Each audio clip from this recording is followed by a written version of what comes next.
Hi, this is Mike from Mike's Unboxing Reviews and How To, and on today's video we'll be taking a look at what to do with your Xbox S Digital when you've got a black screen of death. Keep watching to find out more.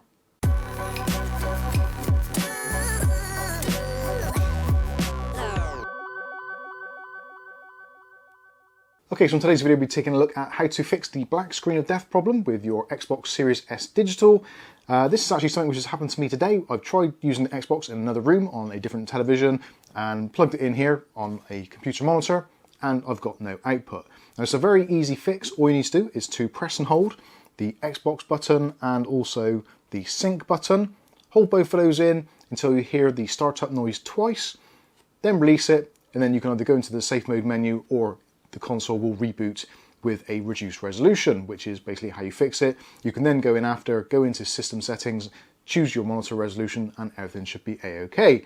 So for those of you that want to see how that's actually done, keep watching and we'll go through it step by step.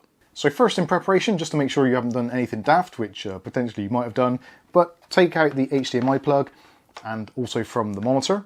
Make sure that they're both firmly seated and look for any kind of kinks or damage in the cable itself. It is possible, you never know, and if you can, try another cable if there's one available. If not, just plug in your cable again and make sure it is firmly seated into the back of the console.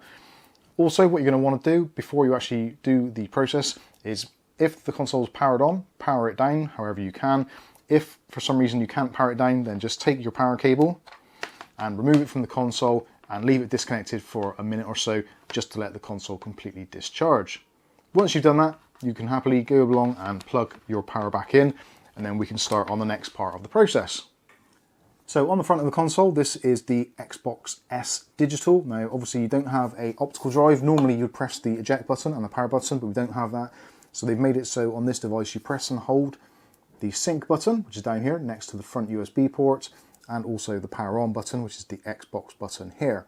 So what we want to do is press both of them in, and we're listening out for the Xbox startup noise. We want to hear it twice, and then we can release the buttons. So let's go ahead and do that now. So there's one, and there's two. Now we can release both buttons. Now you may briefly get an image on the screen.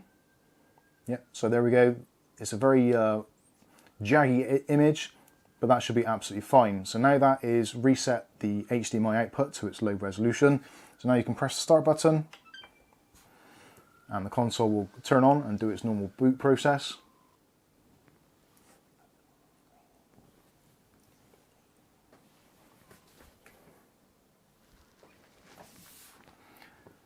So as you can see, now it is in extremely low resolution. So let's go ahead and sign in, type in your passkey if appropriate. And as you can see, you can tell it's in safe mode because we've got the black bars at the top and bottom.